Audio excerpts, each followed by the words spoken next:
Bueno, en la clase anterior nos habíamos quedado con las bombas centrífugas y ahora vamos a ver lo que son las bombas de desplazamiento positivo, que es la otra familia. Recuerden que en la clase anterior habíamos visto que básicamente son dos familias para lo que es el movimiento de líquido. Recuerden esto ya estaba, ¿no? Básicamente son de desplazamiento positivo o centrífugo. Hoy vamos a cerrar este tema con el desplazamiento positivo. Estas bombas, a diferencia de las centrífugas, producen un flujo pulsátil o periódico, ¿no? Eh, y, la, y, la, y transmiten energía a través de intentar comprimir el líquido, y los líquidos al no ser compresibles, ahí es donde reciben esa mayor transferencia de energía, ¿no? Su mayor ventaja reside en el poder de impulsar cualquier tipo de líquido, independientemente de la viscosidad del mismo. Que a diferencia de las bombas centrífugas, por ahí no nos costaba mover esos fluidos, ¿no?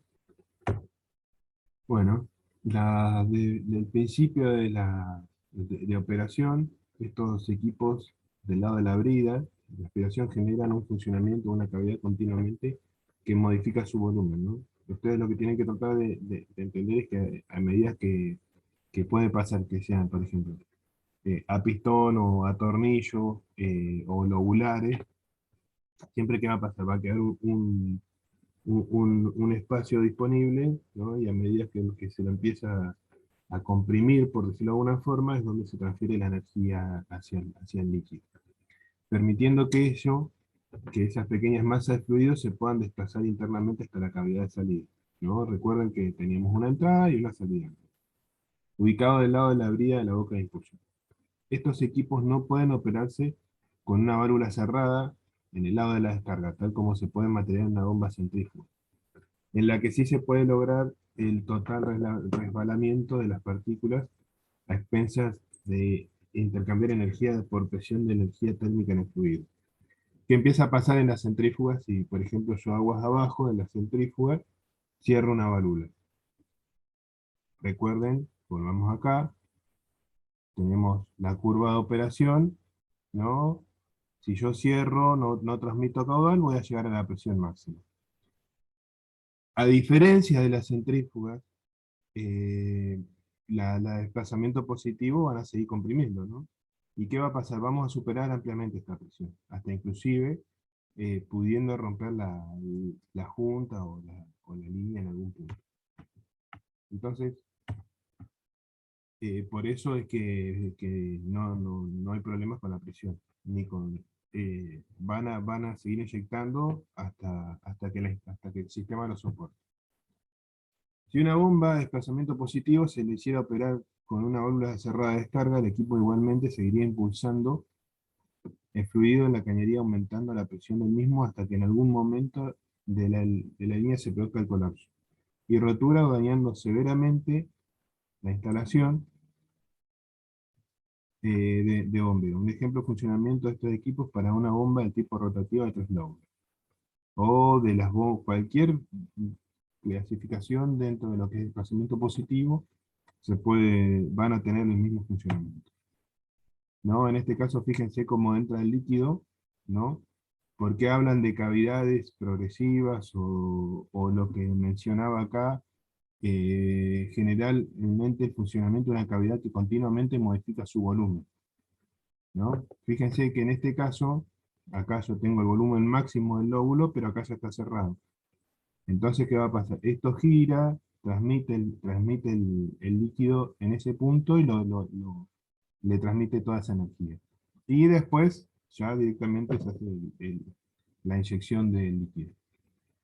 Es fácil observar que las bombas de desplazamiento positivo, al contrario de las bombas centrífugas, producirán un mismo caudal para una determinada velocidad de rotación del equipo, ¿no? Lo que se denominan revoluciones por minuto, no importando cuál sea el caudal o la presión de descarga de fluido. Fíjense que a diferencia de las curvas de desplazamiento positivo, las curvas típicas son lineales, ¿no? Entonces, ¿qué pasa? A 100 RPM, en este caso estoy inyectando más o menos unos 200 o 300 metros cúbicos por día. A 400 RPM, esta es una bomba grande, estoy inyectando casi 1200 metros cúbicos día. Y no importa si es agua, si es petróleo, si es miel, recuerden que no es función de la viscosidad o no, o no es un limitante como sí lo es en las bombas centrífugas. Fíjense que a diferencia de las bombas centrífugas, la relación caudal-RPM que tenemos es una relación lineal, porque básicamente esta función es una función lineal, y en vez de tener una presión máxima o un caudal máximo, ¿no? Tengo en este caso, bueno, en este caso es RPM caudal, ¿no? Pero no deja de ser de esta misma característica. Bueno, ahora dentro de las bombas de desplazamiento positivo, eh, pueden clasificarse básicamente en dos grupos. Las bombas recíprocas o reciprocantes, como se las pueden conocer y son ampliamente conocidas en el mercado, ¿no? Estos equipos operan mediante pistones, émbolos o diafragmas movidos alternativamente en cilindros o cámaras. ¿Qué pasa? Esto puede ser uno solo, ¿no? Fíjense, en este caso, estas esferas que están acá, ¿no?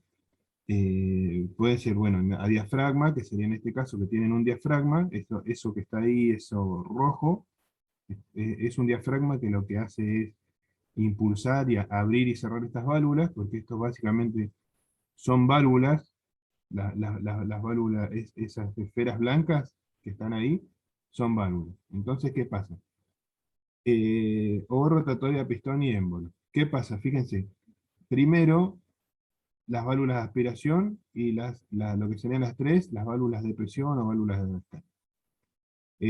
El segundo caso sería el mecanismo de biela-manivela, ¿no? Con el pistón. Y después ya tenemos la cámara, lo que es el cilindro, lo mismo que en este caso tenemos la cámara de cilindro, la membrana o el diafragma, y lo que sería el 7, ¿no? Es el mecanismo de excentricidad, que es lo que básicamente hace mover la biela y la manivela. En este caso, fíjense que las bombas de membrana o bombas de diafragma, como se las suele conocer, en este caso está representado y es solo en una sola etapa, y en este caso, para aprovechar mejor la energía, cuando comprime, también en este caso succiona. Y al revés, cuando vuelve, succiona y comprime en este caso. Básicamente lo que hacen estos es, fíjense, porque volvemos al mismo principio, en este caso es, generan su funcionamiento a través de una cavidad que continuamente modifica su volumen. Esta es medio como la clave para entender este tipo de bombas. Fíjense que acá, cuando llega a la carrera máxima, tiene el mayor volumen de aspiración, y después cuando comprime, ¿no? Cuando vuelve a su posición en cero, tiene el volumen máximo de descarga, ¿no? Que sería toda la cámara del cuerpo de la bomba. Básicamente, estos sistemas, las bombas a émbolo, lo que se utiliza son para aumentar las idas y las dos carreras, ¿no? Tanto como la ida como la vuelta. En este caso, solamente, ¿qué es lo que pasa? Transmite en un solo sentido. Eh, ¿Qué es lo que termina pasando con esto, a diferencia de las bombas centrífugas, ¿no?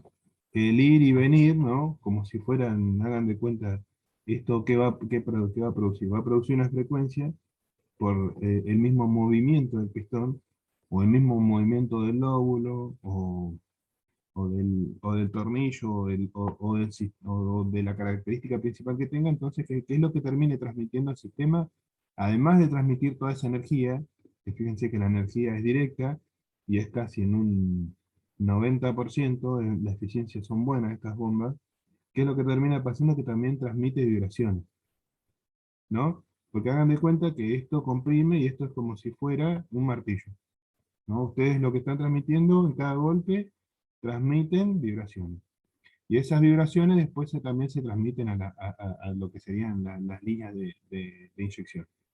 Y son un problema, se tratan y usualmente se ponen amortiguadores. Cuando se rompen los amortiguadores se van a dar cuenta porque vibra toda la, toda la, toda la bomba. Dentro de las otras bombas que tenemos de la familia son las bombas rotativas. Fíjense que el caso anterior eran bombas reciprocantes y en este caso tenemos bombas rotativas. Estos equipos se caracterizan por impulsar a los líquidos empujando a los mismos que los equipos alternativos, denominados también por este modo de desplazamiento positivo, ¿no? Y básicamente son bombas de engranajes, ¿no? Que serían estas, álabes, que serían de este tipo, a tornillo, que serían estas que están acá abajo, o PCP, como se las conoce también, que es Progressive Cavity Pump, eh, de cavidad progresiva, serían bombas de cavidad progresiva, o lobulares, ¿no? En este caso las bombas rotativas a paletas, ¿qué pasa? Tienen también un movimiento excéntrico, donde lo que va haciendo va girando ese movimiento excéntrico, y lo que se mueve son las paletas. En este caso, no alcanzan tantas presiones. ¿Por qué? Porque a diferencia las bombas de cavidad progresiva, lo que tienen un rotor, o el estator este, ¿no? Lo que hace el estator es muy sensible a algunos componentes orgánicos, por ejemplo, lo que serían componentes de los aromáticos, por ejemplo, benceno, tolueno, sileno, porque esto básicamente es una goma. ¿Por qué? Porque como esto se va moviendo, esto va girando, fíjense que no tiene no es o sea, para poder dar cavidad, ¿no? Esto eh, es una goma que lo que va haciendo es acompañar el movimiento del rotor. Entonces, ¿qué pasa? Dentro de la química orgánica hay un lema que dice que, bueno, en realidad dentro de la química en general, ¿no? No solo de la orgánica, que lo semejante disuelve a lo semejante. Y como estos son de compuestos aromáticos, lo que hace es disolverse con un compuesto aromático.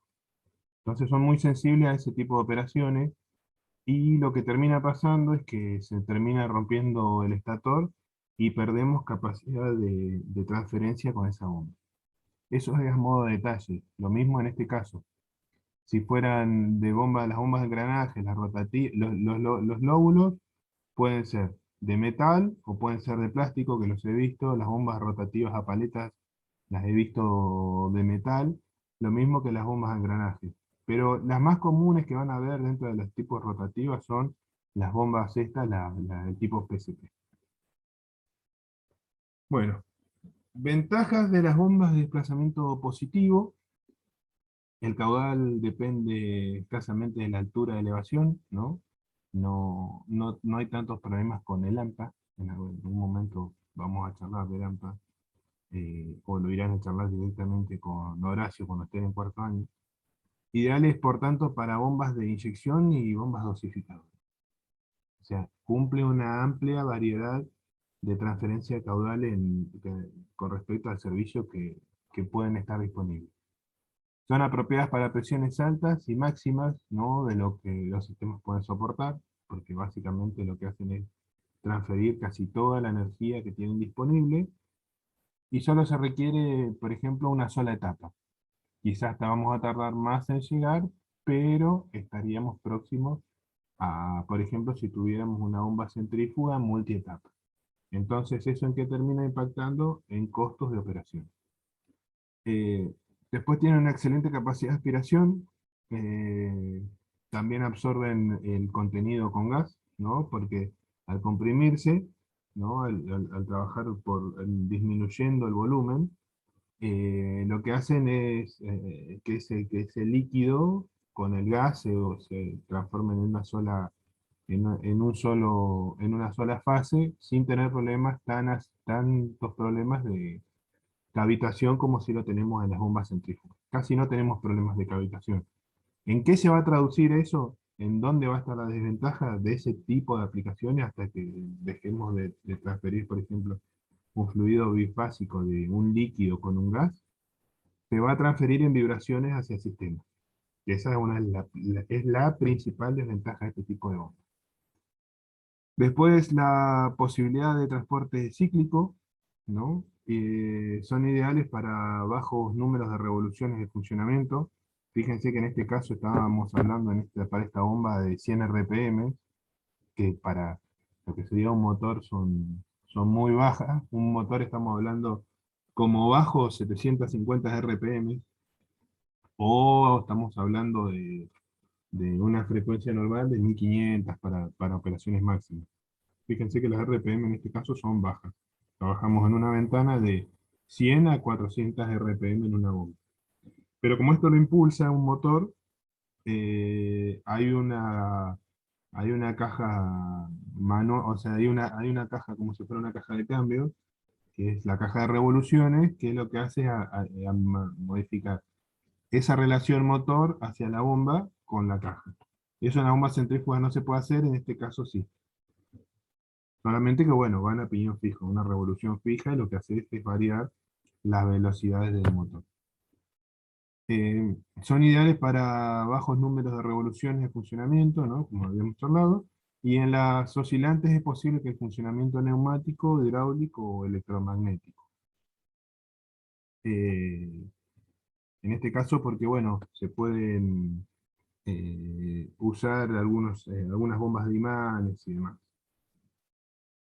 Dentro de las desventajas, en función, para lo que son las bombas de desplazamiento positivo, el principio de funcionamiento no incluye ningún límite de presión, por tanto se requiere una válvula de seguridad o limitadora de presión. ¿Se acuerdan las PCB que vimos para dentro de las válvulas del sistema? ¿Qué va a pasar? Como las bombas transfieren toda la energía al sistema directamente, y esto lo hacen en una relación cuadrática, ¿no? Caudal-presión, va a llegar a un punto que el sistema no lo va a poder soportar. Entonces, ¿qué pasa? Se tiene que, en las bombas de desplazamiento positivo, hay que poner sí o sí una válvula, una PCB para evitar romper el sistema, y que ese fluido, ya a la máxima presión de operación del sistema, vaya a un punto de descarga seguro, por ejemplo, un tanque. En la bomba, otra de las desventajas, que esto es lo que vengo hablando hace un buen tiempo, ¿no? El principio de desplazamiento positivo oscilante, el funcionamiento libre de vibración es posible solamente con un equilibrio de masas complejo. ¿Eso en qué deriva? En un amortiguador. Entonces siempre hay que tener un amortiguador. Las bombas de desplazamiento positivo oscilantes son poco apropiadas para el número de revoluciones alto. Porque ¿qué empieza a pasar? Si yo empiezo a inyectar mayores presión, mayores RPM, empiezo a transferir esas vibraciones hacia el sistema, ¿no? Obviamente después van a estudiar el tema de las frecuencias y demás, ¿no? Eh, pero todo sistema se rompe a una frecuencia específica. Pero de todas formas, si tenemos, por ejemplo, altas frecuencias, estamos más propensos a romper el sistema. Hay un cuento, o una historia, una fábula de un grupo de soldados que cruzaban un puente colgante, y con la marcha, por ejemplo, si eran 100 soldados, el puente vibraba, ¿no? Si después seguían transitando el mismo batallón, tenía 300 soldados, vibraba un poco más, con 400 más, pero con 352 soldados, un día, cuando estaban haciendo la marcha, de repente alcanzó la frecuencia natural del puente y ahí se cayó. Bueno, con esto pasa lo mismo. Van a encontrar una frecuencia, que es una frecuencia específica, que va a dar la ruptura en este caso, del sistema. Entonces, para evitar eso, hay que poner un amortiguador. Eh, Eso es muy independiente después de cómo está confeccionado el sistema y otros puntos a tener en cuenta. En algunos En algunas bombas de desplazamiento positivo se requiere caudal punzante, así como un amortiguador de pulsaciones, ¿no? Esto en casi todas, más que nada donde lo van a ver mayormente es en las bombas del tipo reciprocante, lo que serían a pistón, y en algunos tipos de construcción complicado, el montaje propenso a averías con válvulas, ¿no? Y en algunos casos hasta inclusive ponen discos de ruptura y son instalaciones muy complejas. Lo importante acá es saber que te transmiten toda la energía, entonces, ¿qué pasa? Eso puede requerir un daño hacia las personas, entonces es necesario, sí, una PCB, el amortiguador para evitar todo tipo y tratar de disminuir todas esas oscilaciones, y un mayor número de piezas de desgaste que en las bombas centrífugas, ¿no? Porque además de tener la bomba en sí, el motor, hay una caja de reducciones, que en el otro caso directamente teníamos acoplado el motor hacia la bomba. Entonces, ¿esto en qué termina derivando? También en un costo de mantenimiento más alto. Bueno, esto sería lo referido a bombas. No, no era mucho más, pero bueno, no quería dejarlo abierto, quería conversar de esto. Si tienen otro día, charlamos pura y exclusivamente de esto. ¿Cómo les ha ido con el proyecto? ¿Han visto algo? ¿Tienen algo, en- ¿tienen algo visto? Si quieren lo charlamos directamente el jueves.